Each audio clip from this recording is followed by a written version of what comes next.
പഴനിയിലുള്ള പോലെ തന്നെ അത്രയും പടികൾ ഇവിടെ ഉണ്ട് കേട്ടോ.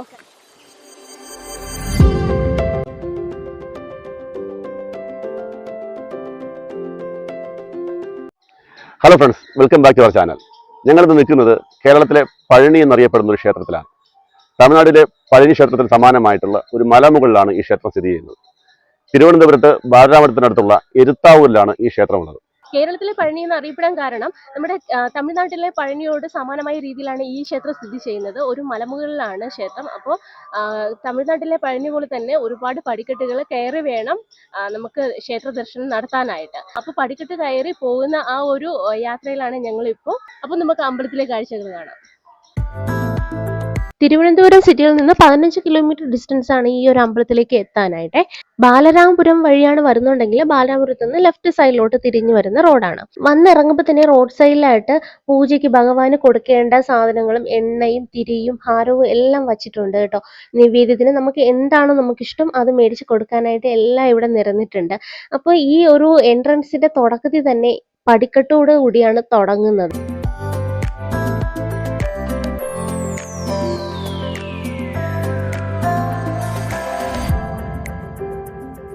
നല്ലൊരു കുന്നിന്റെ മുകളിലാണ് ഇരിക്കുന്നത് കേട്ടോ. അപ്പോൾ അത്രയും പടികൾ നമ്മൾ ചവിട്ടി വേണം അവിടെ എത്താനായിട്ട്.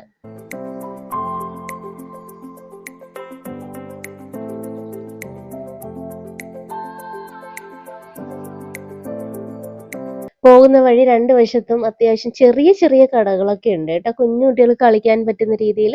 പിന്നെ ഈ ഇത്രയും പടികളും ഓരോ പടിയും ഓരോ ആൾക്കാരുടെ ഡൊണേഷൻ ആണ് കേട്ടോ. അതിന്റെ പേരൊക്കെ ഇതിൽ വിശദമായിട്ട് പേരും സ്ഥലമൊക്കെ എഴുതി വെച്ചിട്ടുണ്ട്. അങ്ങനെ ഞങ്ങൾ പകുതി പടി കയറി ഇരിക്കുവാണ്. പഴനിയിലുള്ള പോലെ തന്നെ അത്രയും പടികൾ ഇവിടെ ഉണ്ട് കേട്ടോ. കറക്റ്റായിട്ട് എത്ര എണ്ണം എന്ന് ഞങ്ങൾ ലാസ്റ്റ് പറയാം. അപ്പോൾ ഇവിടെ ഒരു പകുതി ഭാഗം എത്തുമ്പോൾ തന്നെ ഇവിടെ വിശ്രമിക്കാനായിട്ട് കുറച്ച് പോർഷൻ ഉണ്ട്. മഴയൊക്കെ പെയ്താൽ ഇരിക്കാൻ വേണ്ടിയിട്ട് ആ ഒരു രീതിയിലാണ് ഇവിടെ അറേഞ്ച് ചെയ്തിരിക്കുന്നത്. അപ്പൊ അങ്ങനെ ഞങ്ങൾ കുറച്ച് സമയം ഇവിടെ ഒന്നിരിക്കുക. അത് കഴിഞ്ഞിട്ട് വീണ്ടും തുടങ്ങാം. അങ്ങനെ കുറച്ച് സമയം നമ്മളിവിടെ ഇരുന്നു, ഒന്ന് റിലാക്സ് ആയപ്പോൾ നമുക്ക് പോവാം.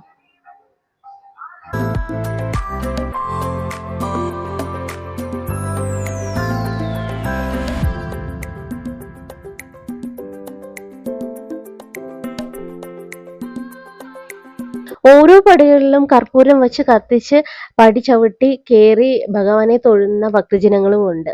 ഇതൊക്കെ ഒരു വിശ്വാസത്തിന്റെയും നേർച്ചയുടെയൊക്കെ ഭാഗമായിട്ട് വന്ന് നടത്തുന്നതാണ് കേട്ടോ.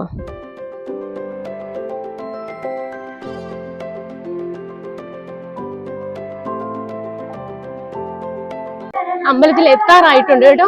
ഇപ്പൊ കുറച്ച് പടികൾ മാത്രമേ ഉള്ളൂ. കറക്റ്റ് ആയിട്ട് നമുക്ക് പറയുവാണെന്നുണ്ടെങ്കിൽ പളനി പോകുന്ന അതേ ഫീലാണ് കേട്ടോ. കാരണം ഇത്രയും സ്റ്റെപ്പൊക്കെ കയറും, ഇത്രയും സ്റ്റെപ്പ് കയറിയിട്ട് മുകളിൽ വന്ന് ദർശനം നടത്തുന്ന പറയുമ്പോൾ അതേ ഒരു ഫീലാണ് ഇവിടെ. അപ്പൊ നമുക്ക് അമ്പലത്തിന്റെ അകത്ത് പോയിട്ട് അവിടുത്തെ വിശേഷങ്ങൾ കാണാം.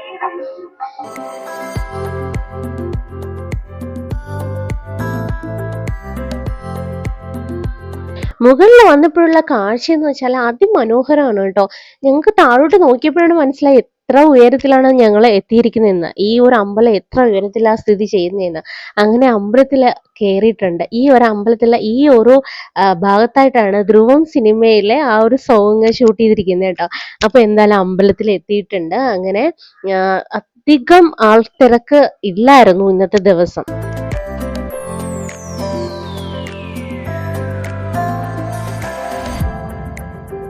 ഇത് ചുറ്റമ്പലമാണ്. അപ്പൊ ചുറ്റമ്പലമാണ് നമ്മൾ ഷൂട്ട് ചെയ്തിട്ടുള്ളൂ. അതാണ് ഞങ്ങൾ നിങ്ങളെ കാണിക്കുന്നത്. ശ്രീകോവിലിനുള്ളിലോട്ട് ഞങ്ങൾ ക്യാമറ കൊണ്ട് പോയിട്ടില്ല.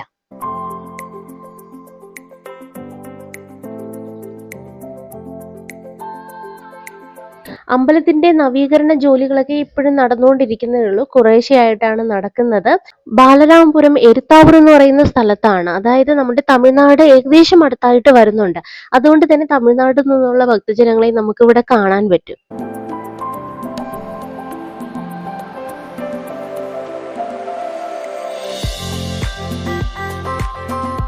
ഇവിടുത്തെ ഉത്സവ സമയം എന്ന് പറഞ്ഞാൽ ഭഗവാന്റെ നാളായ തൈപ്പൂയ ദിനമാണ്.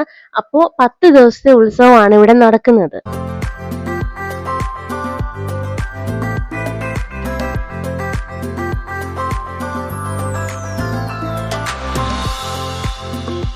ഒരുപാട് വഴിപാടുകൾ നടത്താൻ പറ്റുന്ന ഒരു അമ്പലമാണ് കേട്ടോ. ഭഗവാനെ ദർശിച്ച ശേഷം ഞങ്ങൾ ഭഗവാന്റെ നിവേദ്യമായിട്ടുള്ള ഉണ്ണിയപ്പം മേടിക്കാനായിട്ട് നിൽക്കുവാണേ. അങ്ങനെ ഉണ്ണിയപ്പം അവിടെ ഒരു ബക്കറ്റിലിട്ട് വെച്ചിട്ടുണ്ട്. നമ്മൾ പൈസ കൊടുത്തതിന് ശേഷം നമുക്ക് എത്രയാണ് ഉണ്ണിയപ്പം വേണ്ടത് അത് നമുക്ക് എടുക്കാം.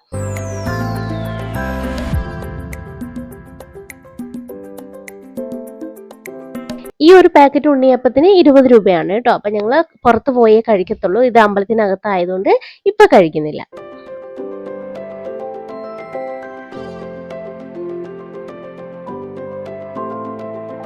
അപ്പൊ അമ്പലത്തിൽ നിന്ന് തൊഴുത് പുറത്തിറങ്ങിയപ്പോഴാണ് അറിഞ്ഞത് അന്നദാനം കൊടുക്കുന്നുണ്ട്.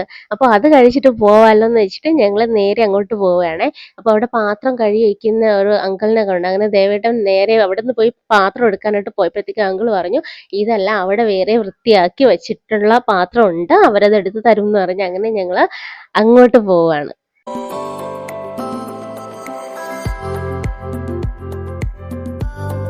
ദേവന്റെ ഫേവറേറ്റ് ഫുഡായിരുന്നു കേട്ടോ. ഇഡലിയും സാമ്പാറും ആയിരുന്നു. അങ്ങനെ 3 ഇഡലി വീതമാണ് കിട്ടിയത്. നമ്മൾ കൂടുതൽ ചോദിക്കുവാണെങ്കിൽ കൂടുതൽ തരും കേട്ടോ. പക്ഷെ ഇത് നല്ല വലിയ ഇഡലി ആയിരുന്നു.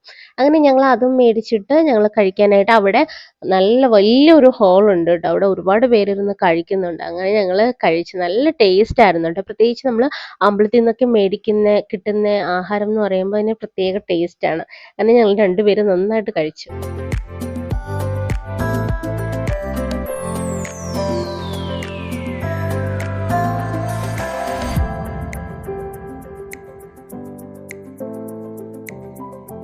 ഇഡലി സോഫ്റ്റ് ഇഡലി ആയിരുന്നു. അതുപോലെ സാമ്പാറാണെങ്കിൽ നല്ല ടേസ്റ്റി സാമ്പാറായിരുന്നു കേട്ടോ. ഇവിടെ പ്രത്യേകിച്ച് സൺഡേസിൽ ഇങ്ങനെ ബ്രേക്ക്ഫാസ്റ്റ് അല്ലെങ്കിൽ കഞ്ഞിയൊക്കെ ആയിരിക്കും കൊടുക്കുന്നത്. പിന്നെ വിശേഷാൽ ദിവസം ഉണ്ടല്ലോ, ഷഷ്ടിയൊക്കെ വരുന്ന ദിവസം, വെള്ളിയാഴ്ച, ഈ ദിവസങ്ങളിലൊക്കെ ഇവിടെ അന്നദാനം കൊടുക്കുന്നുണ്ട്. വരുന്നവർക്ക് ഉച്ചയ്ക്ക് ആണെങ്കിലും ആഹാരം കഴിച്ചിട്ടൊക്കെ പോവാം.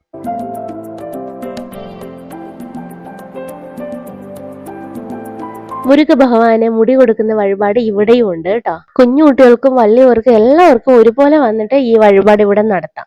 പളനിയിൽ പോയി മുടി മുറിക്കാമെന്നൊക്കെ നേർച്ച നേർന്നിട്ട് പോകാൻ പറ്റാത്ത ചില ആൾക്കാരും ഇവിടെ വന്നിട്ട് ഇവിടത്തെ സുബ്രഹ്മണ്യ ഭഗവാന്റെ മുമ്പിൽ മുട്ടയടിച്ച് വഴിപാട് നടത്തിയിട്ട് പോകുന്നവരുണ്ട്. അപ്പൊ ഞങ്ങൾ വന്നപ്പോഴത്തേക്കും ഇവിടെ ഒരുപാട് കുട്ടികളൊക്കെ ഉണ്ട് കേട്ടോ. കുഞ്ഞു കുട്ടികളൊക്കെ ഉണ്ട്. അങ്ങനെ ഈ മോന്റെ മുട്ടയടിക്കുന്ന ഒരു രീതി ഞങ്ങൾ നോക്കി കാണുമായിരുന്നു.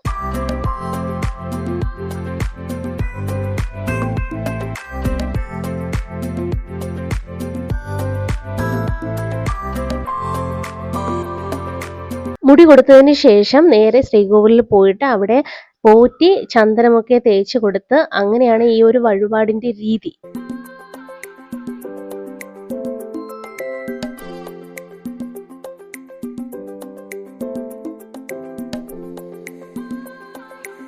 അതെല്ലാം കണ്ടിട്ട് ഞങ്ങൾ അവിടെ വന്ന് റെസ്റ്റ് ചെയ്യുന്ന ഒരു സ്ഥലമുണ്ട് കേട്ടോ. അവിടെ വന്നിരുന്നിട്ട് നേരത്തെ മേടിച്ച് ഉണ്ണിയപ്പം കഴിച്ചു. ഉണ്ണിയപ്പം നല്ല ടേസ്റ്റ് ആയിരുന്നു കേട്ടോ. അപ്പോൾ അതോടൊപ്പം തന്നെ അവിടുത്തെ വ്യൂ ഒക്കെ നല്ല ഭംഗിയാണ് കാണാനായിട്ട്. ഞങ്ങൾക്കൊരു അബദ്ധം പറ്റിയായിരുന്നു. ഫോണിന്റെ സെറ്റിങ്സ് മാറിക്കിടക്കുന്നത് ഞങ്ങൾ അറിഞ്ഞില്ലായിരുന്നു. അങ്ങനെ കുറച്ച് വിഷ്വൽസ് ഒക്കെ നമുക്ക് കറക്റ്റായിട്ട് ആ ഒരു ഒറിജിനൽ ഒരു വേർഷനിൽ എടുക്കാനായിട്ട് പറ്റിയില്ല. പക്ഷേ ഇവിടെ വന്ന് കാണേണ്ട ഒരു കാഴ്ച തന്നെ കേട്ടോ. ഞങ്ങൾ കയറി വന്ന പടികളാണിത്. ഇനി നമ്മൾ ഈ പടികളൊക്കെ ഇറങ്ങി വേണം പോകാനായിട്ട്. അപ്പോൾ ഇറങ്ങി പോകാനായിട്ട് അത്ര വലിയ കുഴപ്പം കാണില്ല. കയറി വരുന്നതിൻ്റെ അത്ര ടഫ് ആയിരിക്കില്ല. ഞായറാഴ്ചകളിലും വിശേഷ ദിവസങ്ങളിലും ഒക്കെ 10:30 വരെയാണ് നട തുറന്നിരിക്കുന്നത്. അല്ലാത്ത ദിവസങ്ങളിൽ 9:30 വരെയും നട തുറന്നിരിക്കുന്നുണ്ട് കേട്ടോ. അന്നദാനവും ഞായറാഴ്ചയും വിശേഷ ദിവസങ്ങളിൽ മാത്രമേ കിട്ടുള്ളൂ. അങ്ങനെ ക്ഷേത്ര ദർശനം കഴിഞ്ഞിട്ടുണ്ട്. ഞങ്ങൾ പടി ഇറങ്ങിക്കൊണ്ടിരിക്കുകയാണ്. ഈ പളനിയോട് ബന്ധമുള്ള ഒരു അമ്പലം എന്ന് പറയുമ്പോൾ, അല്ലെങ്കിൽ പളനി പോലൊരു അമ്പലം എന്ന് പറയുമ്പോഴും ഫസ്റ്റ് നമുക്ക് ക്യാച്ച് ആവുന്നത് ഇതാണ്. ഇത്രയും പടിക്കെട്ടുകൾ, 386 പടിക്കെട്ടുകളാണ് ഇവിടെ ഉള്ളത്. പിന്നെ ഇവിടെ ചുറ്റിനും കാട് പോലെയാണ് നമുക്ക് ഫീൽ ചെയ്യുന്നത് കേട്ടോ. പിന്നെ വൈകുന്നേരം വന്നു കഴിഞ്ഞാൽ സൺസെറ്റ് ഒക്കെ കാണാൻ പറ്റും. അപ്പൊ അത്രയും നല്ല വൈബുള്ളൊരു സ്ഥലമാണ്. ഇവിടെ കുന്നിന്റെ മുകളിൽ നിൽക്കുമ്പോഴത്തേക്ക് ഈ ഒരു ബാലരാമപുരം ഏരിയ ഫുള്ളായിട്ട് നമുക്ക് കാണാൻ പറ്റും. അപ്പോൾ അതുപോലെ തന്നെ ഇവിടെ പല സിനിമകളുടെയും ഷൂട്ട് നടന്നൊരു സ്ഥലമാണ് കേട്ടോ. പ്രത്യേകിച്ച് ധ്രുവം സിനിമയിലൊക്കെ ആ അമ്പലം കാണിക്കുന്നത് ഈ ഒരു അമ്പലമാണ്. ഈ വീഡിയോ നിങ്ങൾക്ക് ഇഷ്ടപ്പെട്ടിട്ടുണ്ടെങ്കിൽ ലൈക്ക് ചെയ്യുക, ഷെയർ ചെയ്യുക, സബ്സ്ക്രൈബ് ചെയ്യുക. ഇതുപോലെ നല്ല വീഡിയോയുമായി വരുന്നവരെ ബൈ.